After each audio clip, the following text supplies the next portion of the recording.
오늘 새벽 기도에 오신 여러분들을 주님의 이름으로 환영하고 축복합니다. 특별히 오늘부터 이제 연휴 기간이 시작되는데 어, 그럼에도 불구하고 새벽에 기도의 자리를 지키기 위해 오신 여러분들을 주님의 이름으로 축복합니다.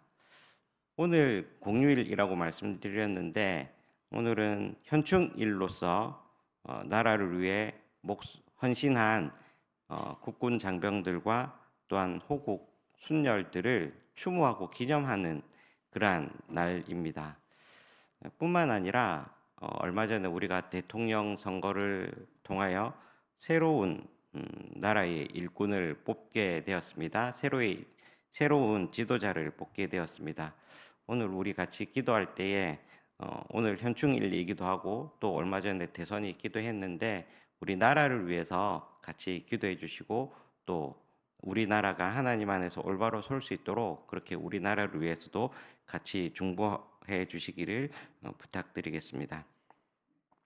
오늘 우리가 읽었던 에베소서 4장의 말씀을 보면은 사도 바울이 우리들에게 권면하고 있는 몇 가지 내용들을 살펴봄으로써 우리는 하나님의 진리 안에서 어떻게 살아가야 될 것인가라는 것을 같이 한번 생각해 보고 또 우리도 그 말씀대로 살아가는 힘을 얻게 되기를 소원합니다.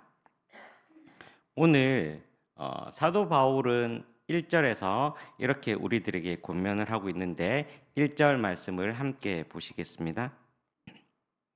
그러므로 주 안에서 갇힌 내가 너희를 권하노니 너희가 부르심을 받은 일에 합당하게 행하여. 아멘. 사도 바울은 우리들에게 권면하고 있기를 부르심에 합당하게 행하라. 부르심에 합당하게 생활하라. 살라라고 그렇게 권면을 하고 있습니다. 여러분, 하나님께서 우리들에게 하나님의 말씀을 주시고 또 하나님의 말씀을 진리인 것을 우리가 너무나도 잘 알고 있습니다. 우리가 하나님의 진리를 받아들이는 사람으로서 하나님의 진리는 멀리 있지 않습니다. 우리가 하나님의 말씀을 진리라고 그렇게 생각할 때에 우리는 하나님의 그 말씀을 아멘으로 화답하고 또 그 말씀이 우리에게 진리인 것을 압니다. 그리고 다른 이들에게도 하나님의 말씀이 진리라고 우리는 선포를 합니다. 진리라는 것은 하나님의 말씀이 진리다라는 것은 어려운 것이 아니고 또 다른 사람들이 알아듣기 어려운 말도 아닙니다. 그리고 추상적인 개념으로 쓰여진 그러한 하나님의 말씀도 아닙니다. 오히려 하나님의 말씀이 우리에게 진리다라는 그러한 의미는 우리에게 있어서 진리는 어떤 의미로 사도 바울이 오늘 권면하고 있는 대로 우리에게 나타나는 삶의 언어로 나타나야 한다라는 것입니다. 어렵고 또 철학적이고 또한 다른 사람들이 알아들을 수 없는 그러한 언어로 쓰여진 것이 아니라 우리의 손과 발로 행해지는 그러한 표현이 바로 진리다라는 것입니다. 사도 바울이 우리들에게 진리를 전해주고 있는데 우리들에게 올바른 것을 전해주고 있는데 그 상황이 어떠합니까? 1절의 말씀을 보니까 주 안에서 갇혔다라고 말씀을 하고 있습니다. 사도 바울은 진리를 안다라고 말하는 사람이 그 진리를 위해 구체적으로 어떻게 살아야 하는지를 보여주고 있다라는 것입니다. 그것은 진리이신 주님을 위해서 갇히기까지 했다라는 것입니다. 나아가서 진리이신 그 주님을 위해서 스스로 주님 안에 자기를 묶어 두었다라고 그렇게 말씀을 하고 있습니다. 왜 그렇게 되었습니까? 사도 바울은 진리를 전하다가 진리의 말씀대로 살다 보니 그러한 일을 당하게 되었다라는 것입니다. 우리도 하나님께로부터 받은 말씀, 진리가 있는데 그 말씀에 온전히 갇혀서 하나님의 말씀 안에서 살아갈 수 있는 그러한 귀한 복을 누리시기를 주님의 이름으로 축복합니다. 우리는 하나님의 말씀 안에 갇혀 있는지, 하나님의 말씀이 나를 감싸고 나를 묶어두고 있는지, 그 말씀이 나를 주님 되게 하는지를 돌아보는 그러한 시간을 가지고, 또한 그 말씀대로 살아가는 귀한 축복을 누리시기를 주님의 이름으로 축복합니다. 그렇다면 하나님께서 우리들을 불러주시고, 또한 부름에 합당하게 생활하라라고 말씀을 하고 있는데, 몇 가지를 생각해 보면서 부르심에 합당하게 살아가는 삶이란 어떤 것인가 같이 생각해 보기를 원합니다. 그것은 몇 가지 특징들이 있는데, 첫 번째로는 겸손하다라는 것입니다. 2절 말씀에 보면 겸손이라는 단어가 나옵니다. 우리 겸손이라고 하면 보통 저는 잘 못합니다, 저는 아닙니다라고 말하면서 자신을 낮추는 것이라고 생각을 합니다. 그러나 겸손이라는 것은 자신을 낮추는 그러한 언어의 표현이라기보다는 자신의 시각에서 자신을 바라보고 평가하는 것이 아니라 하나님께서 바라보시는 시각으로 자신을 평가하는 것입니다.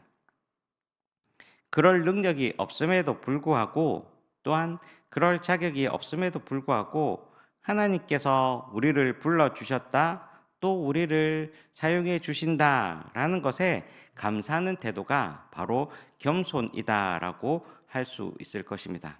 그러므로 결코 자신을 다른 사람과 평가하거나 또한 비교하면서 우월적이거나 또한 비참한 모습으로 평가하는 것이 참 겸손이 아니다라는 것입니다. 겸손은 하나님 안에서 우리 자신을 올바로 볼 수 있게 될 때에 우리는 참으로 겸손한 사람이 될 수 있다라는 것입니다. 두 번째로는 겸손과 항상 짝으로 나오고 있는 것인데, 그것은 온유입니다. 온유에도 이러한 생각들을 가지고 있는 것 같습니다. 그저 부드러운 것, 물렁물렁한 것, 여린 것, 이러한 것들을 생각합니다. 그러나 성경에 온유하다라는 말은 이러한 표현에서 나왔다고 합니다.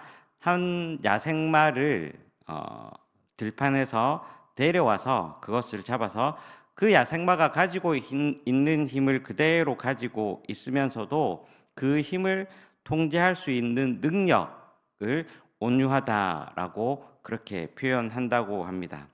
즉 다른 말로 표현해 보자면 길들여진 능력이다라고 할 수 있습니다. 여러분, 우리는 능력이 없어서 세상이 이렇게 되었다, 세상이 변하지 않게 되었다라고 얘기를 하면서 여러 가지 능력들을 간구하고 또 기도하기도 합니다. 그러나 우리가 세상을 변화시킬 힘이 없는 것이 아니라 그 힘을 잘못 사용하고 있어서, 또한 하나님께서 주신 뜻대로 사용하지 않아서 세상을 변화시키는 것은 아닌가라는 생각을 해보게 됩니다. 그러므로 우리는 하나님께 더 많은 능력을 달라고 기도해야 할 뿐만 아니라, 하나님께서 우리들에게 힘과 능력을 주셨을 때에 그 힘과 능력을 하나님의 뜻 안에서, 하나님의 능력 아래에서 철저하게 길들여지고는 연습을 해야 할 것입니다. 그럴 때에야 비로소 우리는 하나님의 통제 아래서 더 유익한 온유한 사람이 될 줄로 믿는 것입니다. 셋째로는 용납하는 것입니다.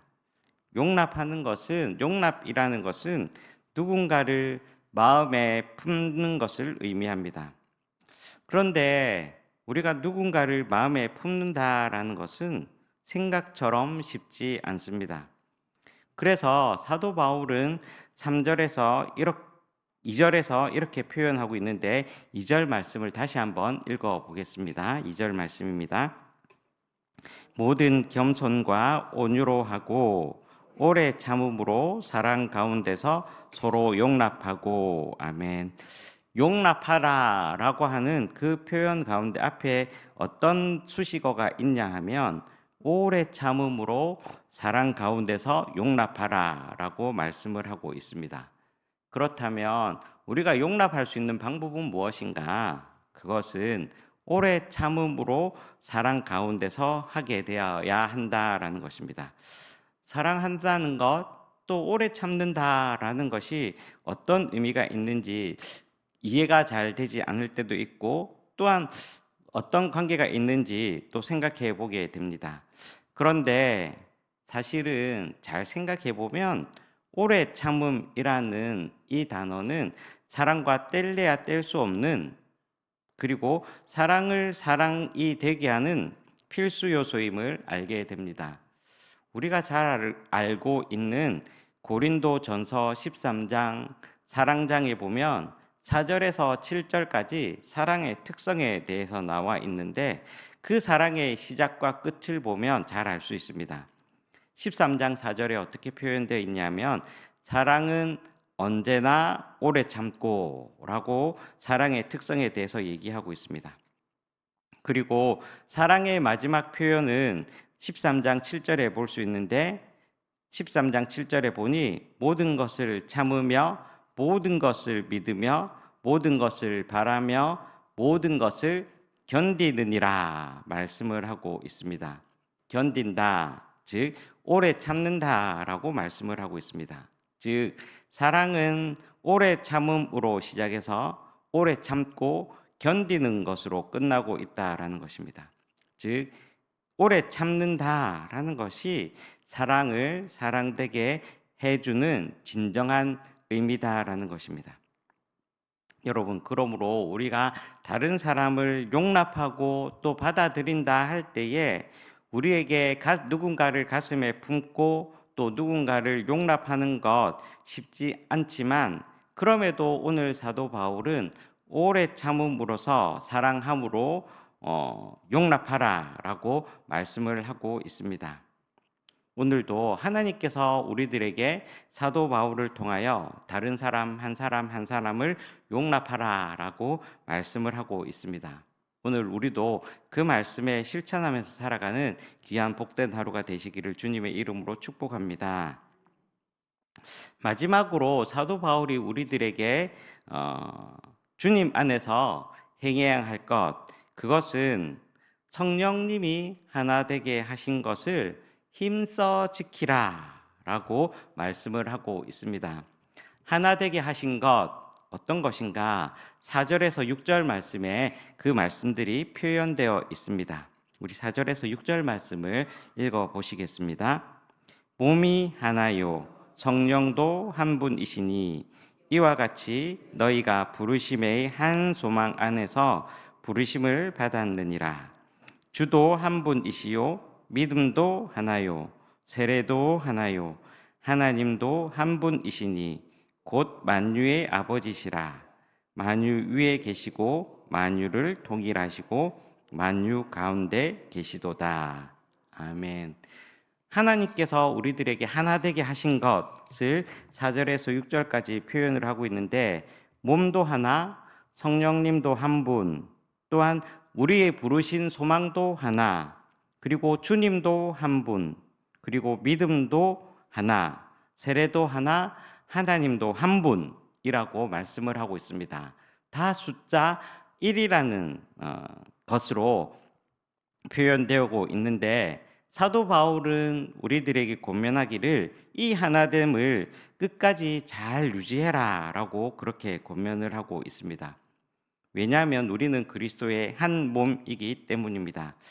그래서 하나됨을 지키기 위하여 사도 바울은 우리들에게 두 가지를 제안하고 있습니다. 첫 번째로는 평안의 맨눈줄로 우리를 각자 묶어서 하나가 되게 한다라는 것입니다. 이때의 평안은 평화와 같은 의미라 할 수 있을 것입니다.